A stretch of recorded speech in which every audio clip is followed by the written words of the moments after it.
Am I in the wrong for suspecting that my wife is doing something awful at her friend's bachelorette week in Mexico? She spent virtually zero money and took no pictures. My wife went to Mexico last week for her friend's bachelorette party, and aside from the plane ticket, the hotel, and the first day's food and drinks, she didn't spend a penny all week. I mean, on the credit card, it's clear as day that on Monday up until about 9 p.m., she was buying dinner, stuff at the hotel shop, drinks at the bar, souvenirs, and then at 9 p.m., she didn't spend another cent the entire week until she was at her layover airport in Dallas. She says it's because her friend took over and paid for everything. I guess it is plausible, but it's still giving me a funny feeling. What's worse is that my wife is a person who posts her entire life on Instagram and TikTok. Mostly Instagram. But if she does anything from get a latte to picking the kids up at school, she'll post it either as a picture or as a story. The last thing she posted on TikTok was at the trend of people jumping into their vacation from the airport, and after that, her social media is blank. I was kind of keeping an eye on it because I was excited for her to go on the trip, and again, I guess it's plausible, but it gives me a funny feeling. When she got home, I said I can't wait to see all the pics that she took, and she really blew me off and said that she just didn't feel like taking pics that week. She's also been incredibly distant, and last night she said she just felt like sleeping on the couch because the AC hits better.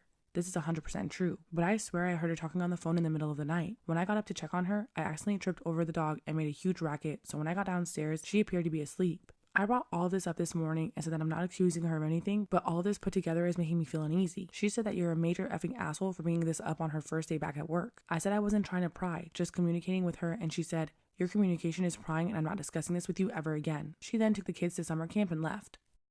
Am I in the wrong for not inviting my sister to my wedding after she ruined my proposal? I, 29 male, recently got engaged to my girlfriend, 28 female, and it was supposed to be one of the happiest moments of our lives. I had planned a romantic proposal at our favorite spot, a secluded beach where we had our first date. I had everything ready, flowers, a small picnic, and a photographer hiding nearby to capture the moment. When the day came, my sister, 32 female, insisted on tagging along. She said that she wanted to take a few candid photos of us before the proposal. I was hesitant, but I agreed, thinking it might make the moment more special. As we reached the spot, my sister started acting weird, making snarky comments and trying to direct the whole scene like a movie. My girlfriend could sense something was off and the mood was getting ruined. Then, out of nowhere, my sister grabbed the ring box from my pocket and yelled, "Surprise! Look what he's gonna do!" My girlfriend was shocked and I was furious. I managed to salvage the proposal somewhat, but the moment was tainted. My girlfriend said yes, but we both felt the proposal was ruined. Later, I confronted my sister and she just laughed it off, saying she was just trying to help and that I was overreacting. Fast forward to our wedding planning, and my fiance and I decided not to invite my sister. We wanted our day to be about us, without any unnecessary drama. When my family found out, they were furious. My parents called me heartless, and my sister is playing the victim, saying that I'm tearing the family apart over a little joke. Now I'm feeling conflicted. Am I in the wrong here?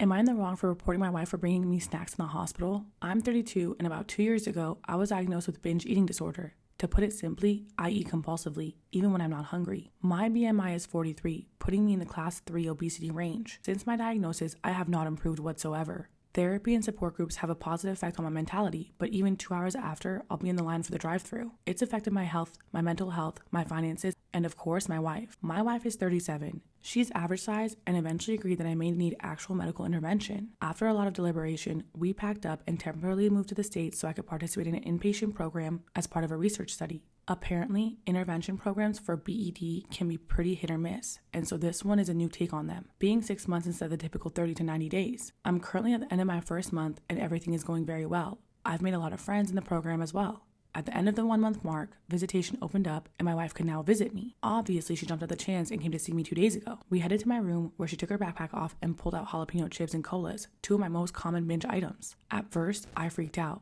but she explained that I deserved a break and went into detail about how much trouble she went through to smuggle them through. I immediately shouted for the nurse who forcefully removed the products from her hands and then escorted her out of the hospital with a full team. My wife is now completely banned from the premises, and she's furious at me. The nurses and doctors have expressed nothing but gratitude and told me that if I had indulged, I would have instantly been removed from the program. One thing that my wife said that made me think she had a point was instead of telling her to put the snacks away and take them home, I went for the nuclear option of calling other people. I know that her bringing me snacks was objectively wrong, but was my reaction over the top? Am I in the wrong for ghosting my girlfriend after she nearly killed both of us? So, my girlfriend, 20 female, and I, 22, have been together for a little over 10 months now. We haven't had any heated arguments or fights, except for the fact that she keeps tickling me randomly, despite the fact that I've repeatedly told her to never do it again because I can act strangely to it, something from my childhood which I won't delve into. This week, I've had my car returned from the paint job and some major look changes, and I was really satisfied with the results, so I took a day off of work and took my girlfriend on a short trip outside of the city. We drove to a lake, ate some food, and relaxed for a couple hours until it got pretty dark and we decided to head back home to get some sleep as I had to go to work the next day and she had an exam. On the way home, I started talking about how happy I felt with how the paint job turned out, and out of nowhere, she starts tickling me. I pushed her hand away and told her to stop. Then she reached for my ribs with both hands and got me swerving off the road. Thankfully, nobody was hurt, although my car got some deep scratches, but that doesn't even matter anymore, as I already slowed down after her first attempt to tickle me. I'll admit that I told her, "What the F is wrong with you?" as soon as we stepped out of the car, and she started crying. But I couldn't care less, as I felt like my veins were about to pop. When we got home, I told her to pack her things and go to her best friend's, but she threw a tantrum and begged me to forgive her for a little mistake. I didn't say a word. I simply stared in disgust and pointed to her luggage. After her friend picked her up, I tried to go to sleep, but my mind was racing, so I barely got any rest. This happened earlier in the week, and she's been blowing up my phone ever since, but I haven't answered any calls or texts and just blocked her. This led to her friend coming to my house and telling me to at least hear my girlfriend out, but I've told her to F off and leave me alone, which made her tell me that I'm more in love with my car than my girlfriend. So am I in the wrong in this situation? Should I talk to her? I already feel like I can't trust her after what happened and that our relationship can't be fixed. Am I in the wrong for refusing to listen to my parents when they forced a change on me and my girlfriend's trip to Disney? I'm 19 male and my girlfriend, 19 female, have been dating for over just a year now. My girlfriend is a huge fan of everything Disney, and she's been trying to get me to go to the parks for as long as we've been dating. So for our 1 year anniversary, she surprised me with a day ticket to Disney, which was around $200. She had planned this for a day I had off of work and had no plans for already, so I happily agreed. I still live at home, which I'm grateful for, and my parents paid for my car, so I had to get the green light from them before I could go. I originally asked them for 2 whole weeks before the planned date, but due to me having work the next day, which I have to be up for around 5:30 in the morning, I agreed with my parents that I would be home no later than 11 p.m. During the 2 weeks between when they greenlit the plans, me and my girlfriend were planning everything for the day we planned to hit all the parks in one day. My girlfriend was generous enough to pay for the fast passes to certain rides at every park and even dinner reservations to see fireworks at Magic Kingdom. While planning all of this, I kept my parents up to date with the plans me and my girlfriend were making for the day and how she was paying for a lot of it. So you could imagine my anger and frustration when my parents informed me the night before that they would like me to be home at 9 instead of 11 due to concerns of traffic and my ability to safely get home. I live about 2 hours from the parks and would have to drop my girlfriend off first. We could leave at 9 to be home by 11 and my ability to perform at work the next day. I told them that I had already planned and agreed to 11 and that she had already paid for certain things and it would be too late to get a refund for any of it. They told me that it wasn't up for debate and I would have to pay her back for the lost refunds.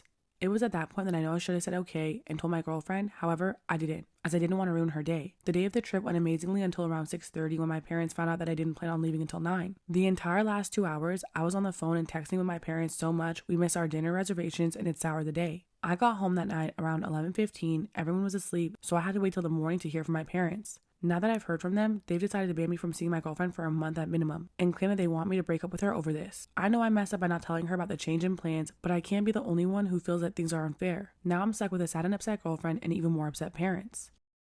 Am I in the wrong for refusing to ask my partner if he'll drive my friend to work when I go on maternity leave? I'm currently 7 months pregnant and I give my friend a ride to work. I've been doing this last year because they lived 3 minutes away from me when I was in my old apartment, and I continue to do the favor when I moved in with my partner. I'm going on maternity leave next month and my friend has no idea how she's going to get to and from work. She's been trying to figure it out since I found out I was pregnant, but she can't drive. There are no driving schools nearby. The closest one is 2 hours away and they have no family to help them. I said I wish I could help more, but giving her rides while I'm on maternity leave, but driving with a newborn at 6 a.m. just isn't happening. Today, she suggested that I ask my partner, my baby's father, if he would drive her.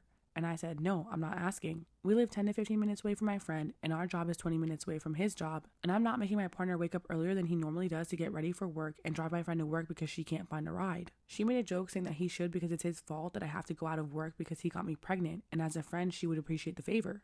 I said I wish we could help, but I'm not asking him. She's upset with me because I won't even ask. But I already know my partner. He'll say yes because he has people pleaser tendencies, so I'm making the decision for him. Then she brought up how she wouldn't have taken the job that I helped her get if she knew that we wouldn't be able to carpool anymore. She figured it out when I couldn't give her rides due to illness or appointments. But now I feel like she's trying to guilt trip me and keeps insisting I just ask and won't drop it. Am I wrong for giving CPR to my friend when his wife said I don't have consent? I, 26 male, have been trained for CPR through almost every period of my life and fortunately never had to use it until now. I learned CPR through Boy Scouts, high school health class, personal trainer class, and previous work training. I work at a convenience store and experience many regulars. This regular, for example, is a man that we will call Jerry. Jerry is roughly in his late 40s and early 50s. It happens to always have 10 to 15 conversations on random stuff we bond over. He's also an Eagle Scout, a father, and has a daughter who is about to get married and is over the moon about it. Star Wars fan and loves sports, so there's something we will always talk about. I love Jerry. He's an awesome guy who doesn't talk about work a lot, which I completely understand and respect. 1 week ago, Jerry came into the store with his wife that I have met on occasion of him shopping. Not really a social person, which my wife isn't either, so I understand. I was on the other aisle when I started to hear heavy breathing at the counter, then following a loud crash and panicking scream. I rushed over to see that it's Jerry on the floor unconscious. I quickly run over and get down to assess him. He wasn't breathing or responding to me. I look over at my boss, who we will call Misty, to call 911 and to grab the AED. I began to unbutton Jerry's shirt to start compressions and getting him ready for if we need to use the AED. During this, his wife looks at me and says, "Are you really going to perform CPR? I'd rather have a medical professional than you." I didn't even comprehend this comment and just kept continuing. What seemed like 5 minutes of doing compression was only 1 minute. The wife keeps on yelling at me saying, I don't have the right to touch him without permission or her consent. I ignore her and keep doing compressions in mouth to mouth. That's when we started to hear sirens in the distance, and since we lived in a super small town, it was fortunate to have a hospital close by. The sirens were getting closer, and then suddenly the ambulance was right at our door, and rushing in with the stretcher, one of the paramedics asked if he could take over my round of compressions. Of course, I agreed, and we had a smooth transfer of compressions. That's when my boss with the AED in hand comes over, and that's when she's escorted away from the situation to calm her down while the wife was staring daggers into my soul. I was put into a room to calm down. After 10 or so minutes, I hear the wife yell, "I'm going to press charges against that guy. He could have killed my husband." My boss tells me to go home after writing a report and to take a break for a while. Right now, I'm at home scared and waiting for that phone call from a lawyer or someone. I know what I did was right, but I feel like I actually did do something wrong with going against the wife's consent. So, am I the asshole? Sad and disappointed on my 25th birthday, despite my boyfriend planning the whole thing. I feel guilty for being ungrateful. I feel absolutely terrible about this. I recognize it may seem entitled and ungrateful.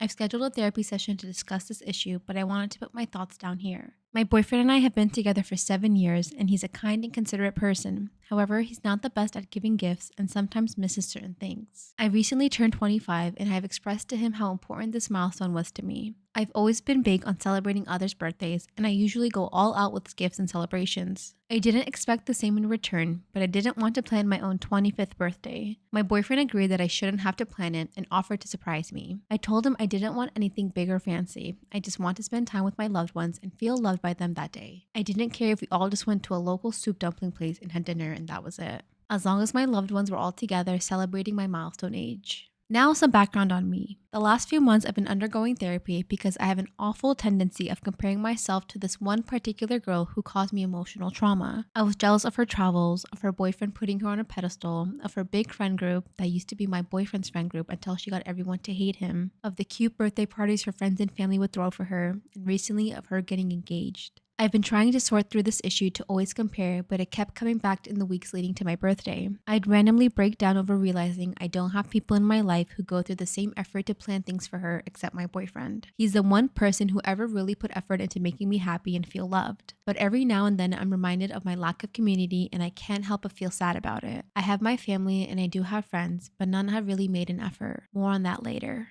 I've expressed these feelings to my boyfriend. We've talked about how nice it would be for this birthday to be different for me to not feel alone and instead feel loved by my family and friends. He agreed and would sometimes even hint that I am more loved than I know and that maybe I don't hear about plans because they're keeping it a secret for my birthday. He even alluded to reaching out to people himself so I could have a separate hangout with friends or family without me having to plan it. So I built this expectation in my head that either my family or my friends were planning something for my birthday. Keep in mind, I wasn't hoping for a party or a celebration or anything extravagant. I was just really thinking they'd plan a simple dinner, nothing fancy, just somewhere I can casually eat with my loved ones.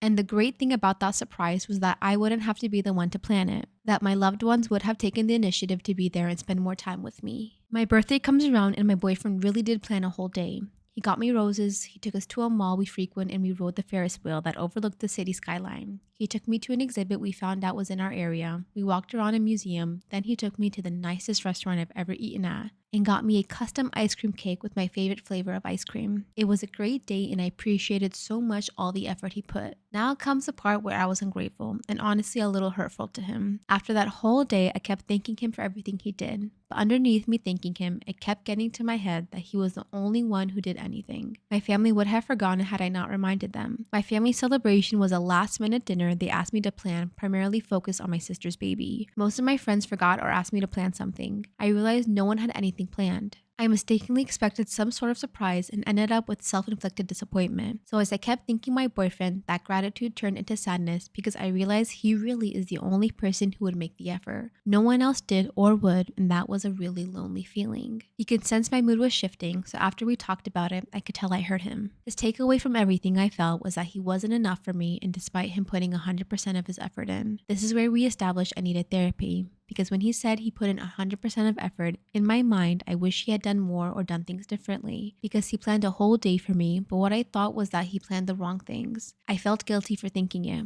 I was clear with what I wanted, which was just time with my family and friends that I didn't have to coordinate myself. I wanted to not feel alone or be reminded of my insecurities when celebrating my milestone. He had all of these big things planned. I love that he made the effort at all, and I love that he did make me feel special, but I feel like he got it wrong. It turns out he didn't reach out to anyone. He was just expecting they do something themselves, despite me telling him multiple times in the past they wouldn't do that. I thought he'd help plan something for me that actually addressed the one thing I told him I really wanted. He gave me all of those other experiences, and as much as they did make me happy, I wouldn't have minded not doing any of it. I wouldn't have minded a cheaper, less eventful day as long as it had my loved ones in it. I feel horrible. I feel ungrateful for not appreciating what he did. At the same time, I feel frustrated that he missed the mark. He really does try. He just doesn't always do it right. And when I don't love the mistaken effort, it hurts everyone involved. I've told him multiple times I don't like roses. My favorite flowers are daisies. The mall he took us to is a mall we go to regularly. It's nothing special. The Ferris wheel was nice, but we've both talked before about what a waste of money it is to spend $30 a person on a partial view of the skyline. The exhibit he took me to was something I told him multiple times that I had been to already.